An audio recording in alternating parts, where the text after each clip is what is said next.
히브리서 6장 1절에서 12절까지 말씀 우리 합독하겠습니다. 그러므로 우리가 그리스도의 도를 초부를 버리고 죽은 행실을 회개함과 하나님께 대하는 신앙과 세례들과 안수와 죽은 자의 부활과 영원한 심판에 관한 교훈의 털을 다시 닦지 말고 완전한 대로 나아갈지니라. 하나님께서 허락하시면 우리가 이것을 하리라. 한번 빛을 받고 하늘의 은사를 맛보고 성령에 참여한 바 되고 하나님의 선한 말씀과 내세의 능력을 맛보고도 타락한 자들은 다시 새롭게 하여 회개하게 할 수 없나니 이는 그들이 하나님의 아들을 다시 십자가에 못 박아 드러내놓고 욕되게 함이라. 땅이 그 위에 자주 내리는 비를 흡수하여 밭 가는 자들이 쓰기에 합당한 채소를 내면 하나님께 복을 받고 만일 가시와 엉겅퀴를 내면 버림을 당하고 저주함에 가까워 그 마지막은 불사름이 되리라. 사랑하는 자들아, 우리가 이같이 말하나 너희에게는 이보다 더 좋은 것 곧 구원에 속한 것이 있음을 확신하노라. 하나님은 불의하지 아니하사 너희 행위와 그의 이름을 위하여 나타낸 사랑으로 이미 성도를 섬긴 것과 이제도 섬기고 있는 것을 잊어버리지 아니하시느니라.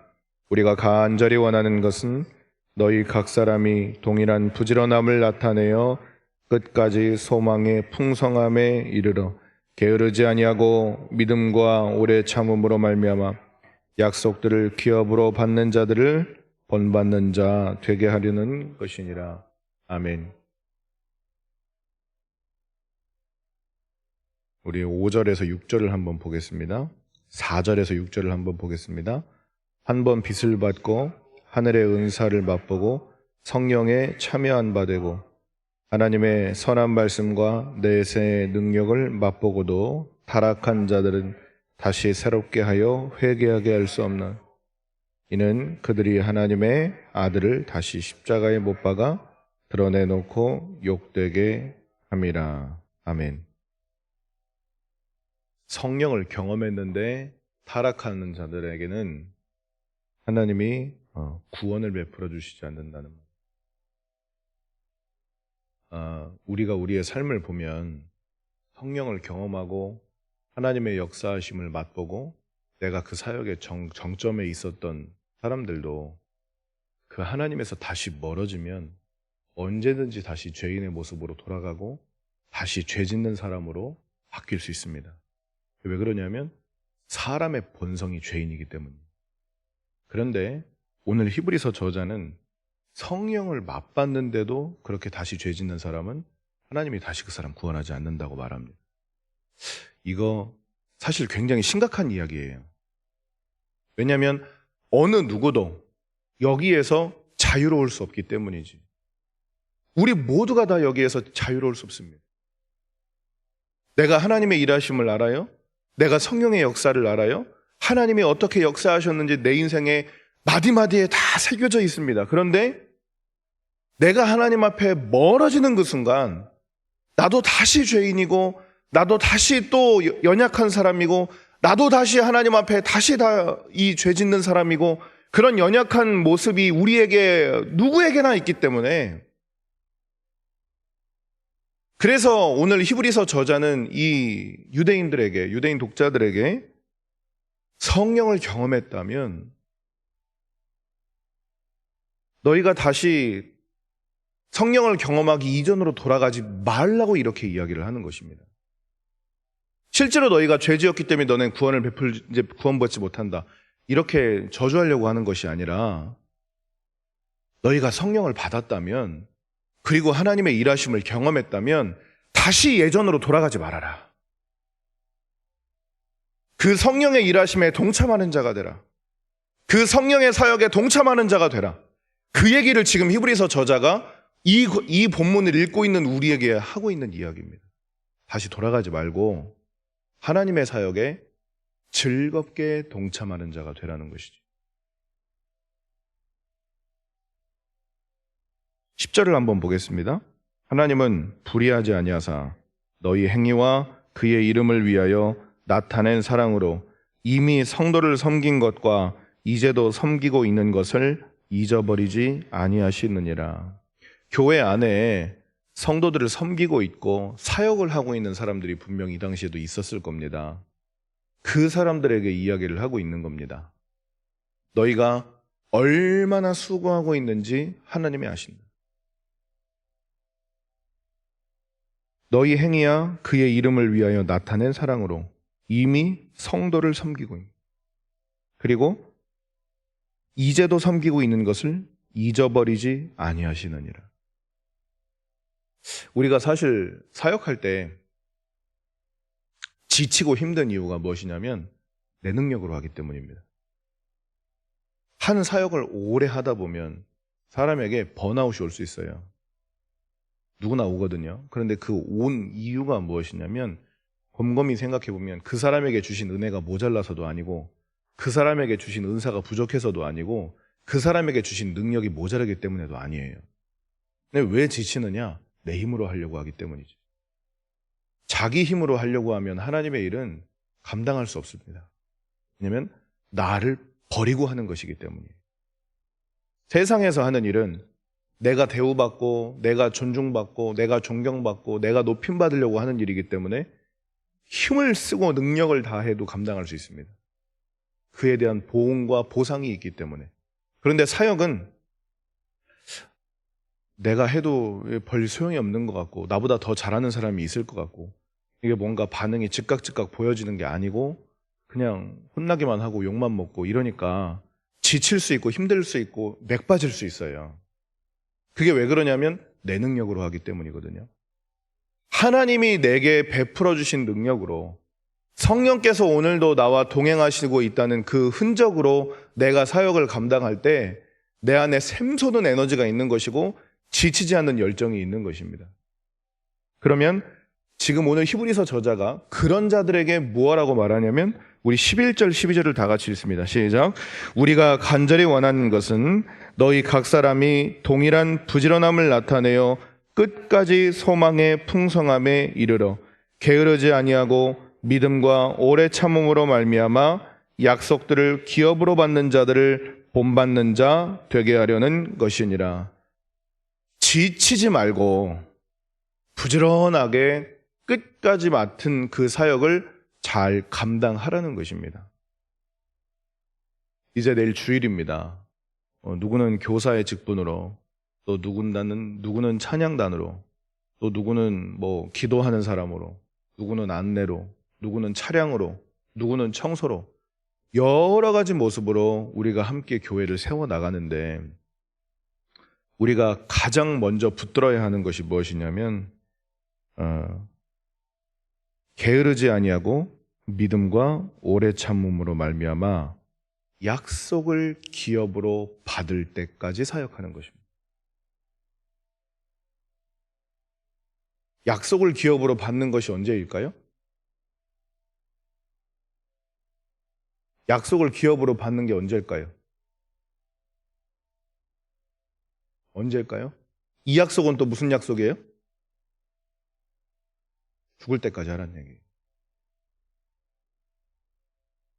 하나님이 너희에게 베풀어 주실 구원의 약속을 받을 때까지, 구원받을 때까지 사역하라는 겁니다. 물론 우리의 삶에 하나님을 인격적으로 만나고 내가 구원받았다는 확신이 있죠.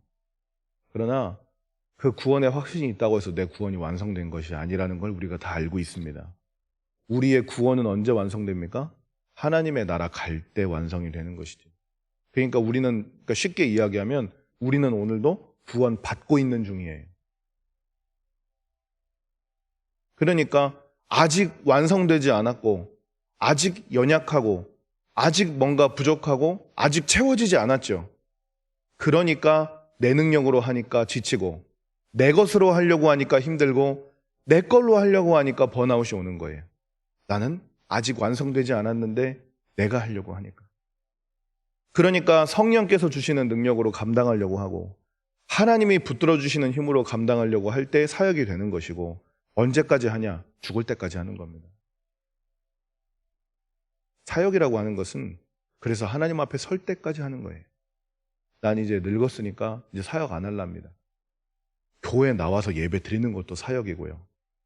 교회를 위해서 하나님 앞에 기도하는 것도 사역입니다. 그러니까 우리의 사역은 멈추지 않아요. 다만 위치만 바뀔 뿐이에요. 그렇기 때문에 우리의 그 모든 사역이 나의 능력, 내 힘, 내 것으로 감당하는 것이 아니라 믿음과 오래 참음으로 말미암아 약속을 기업으로 받는 그날까지 하는 것입니다. 히브리서는 유대인들에게 쓴 편지입니다. 그래서 우리가 새벽에도 계속 나누고 있지만 모세도 등장하고 율법도 등장하고 하나님이 이스라엘에게 어떻게 구원을 베푸셨는지 그 역사들이 히브리서에 쭉 써 있습니다. 그리고 나중에 저기 히브리서 믿음장에 가면 믿음으로, 모세는 믿음으로, 아브라함은 믿음으로, 누구는, 이게 구약의 이야기들이 쫙 기록되어 있어요. 왜 그러냐면 예수 그리스도께서 그 구약의 언약을 완성하실 완전하신 하나님의 아들이시고 완성하실 뿐만 아니라 다시 오실 때까지 너희와 함께 하시는 능력의 원천이 된다고 설명하고 있는 겁니다. 그 능력이 원천이 된다고 하는 것은 우리가 예수를 붙잡을 때 가능한 것이에요. 예수님이 구원의 완성을 하셨지. 예수님은 알아요. 예수님은 아는데 나하고 예수님하고 아무런 관계가 없으면 이 사람은 점점 더 도태되고 지치고 힘들고 어려워집니다. 그러나 그 구원을 베푸신 예수, 하나님의 사역을 완성하시는 예수, 언약을 매듭 지으실 예수와 내가 하나가 되었다면 그 예수님의 능력으로 인하여 오늘도 나에게 베풀어 주시는 하나님의 은혜로 말미암아 나는 넉넉히 이기는 거예요. 그래서 나에게 다가오는 시험, 나에게 다가오는 어려움, 나에게 다가오는 환난, 나에게 다가오는 인생의 무게, 나에게 다가오는 사역의 어려움, 나에게 다가오는 핍박, 교회의 어려움, 이런 여러 가지 요소들이 히브리서 곳곳에 있습니다. 그럼에도 불구하고 우리가 그것들을 다 감당하고 이겨내고 끝까지 싸워 최후 승리를 얻어야 하는 이유는 예수께서 죽으셨을 뿐만 아니라 다시 부활하셨고 완전한 승리를 이루시기 위해 언젠가는 다시 이 땅에 오실 것이기 때문이에요. 그렇기 때문에 나는 연약하지만, 나는 오늘 어렵지만 그 나의 연약함과는 상관없이 완전한 능력을 가지고 계신 하나님의 아들을 믿는 믿음 안에서 내가 오늘도 넉넉하게 이길 수 있는 믿음의 고백이 있는 것입니다. 사랑하는 성도 여러분, 이제 하반기 사역이 시작됐습니다. 누구는 이제 여름 사역이 끝났기 때문에 지치기도 할 거고, 누구는 벌써부터 나가 떨어져 있을 수도 있고, 누구는 요즘 참 어렵다, 이거 사역하기 참 쉽지 않다, 이런 생각이 들 수 있습니다. 그러나 내가 어렵다고 해서 쉬면 그건 사역이 아니에요. 내 일이지. 직장은 내가 그만두고 싶으면 그만둘 수 있습니다. 그건 내 일이기 때문에 그만둘 수 있습니다. 그런데 하나님이 우리에게 맡겨주신 일은 내가 힘들다고 해서 쉬는 게 아니에요. 하나님이 나한테 너 이제 그만해도 돼 라고 할 때까지 하는 겁니다. 어떤 종이 주인이 시켰는데 전 이제 못해요 이러고 들어가는 사람이 어디 있어요? 그 일 끝날 때까지 감당하는 게 직분자고 청직입니다. 오늘 저와 여러분에게 사명이 주어졌고 사역이 주어졌고 하나님 나라를 위해 충성할 수 있는 기회가 제공됐습니다. 그러면 끝까지 하는 겁니다. 오늘 12절의 말씀처럼 게으르지 않고 믿음과 오래 참음으로 하는 것입니다. 그러면서 그 힘든 나를 통해서도 역사하시는 하나님을 보고, 그렇게 나는 지쳐서 쓰러질 것 같은데 그럼에도 불구하고 오늘 나에게 역사하시는 하나님을 경험하고, 그럼에도 불구하고 오늘도 여전히 나를 붙잡고 계시는 하나님을 의지하며 나아갈 때 내 능력과는 별개로 오늘 나와 오늘 나를 여전히 붙잡고 계시는 하나님을 보게 되고 그 성령의 능력을 맛보게 되는 것이지. 그게 사역의 즐거움입니다. 내 능력으로는 할 수 없는 성령께서 베풀어 주시는 능력으로 하는 사역의 즐거움이에요. 제가 감히 말하건대 저는 23살에 사역 시작해서 지금까지 지친 적이 없습니다. 이건 제가 대단해서가 아니에요. 이건 제가 대단해서 지치지 않았던 게 아니라 구하는 자에게 은혜와 능력을 허락하시는 하나님의 은혜가 제게 좋겠기 때문입니다. 오늘 저와 여러분에게도 이런 고백이 있기를 원합니다. 나는 할 수 없었지만 하나님이 감당하게 하셨습니다. 나는 할 수 없는 사람이었지만 하나님이 하셨습니다. 그런 고백과 또 성령을 경험하시는 귀한 간증의 또 풍성한 삶이 오늘도 계속되기를 주님의 이름으로 축복합니다. 우리 이 시간 다 같이 기도하겠습니다.